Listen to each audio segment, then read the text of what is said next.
საავტორო უფლებათა ასოციაციის გამოცემის copyright-ის რიგით მე-12 ჟურნალის პრეზენტაცია გაიმართა. გამოცემა კვარტალში ერთხელ გამოდის და ის საავტორო უფლებების შესახებ საზოგადოების ინფორმირებულობას ისახავს მიზნად.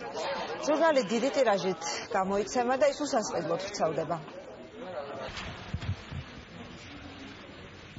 ჟურნალი კვლავ აგრძელებს საზოგადოებისთვის ინფორმაციის მიწოდებას საავტორო უფლებების შესახებ.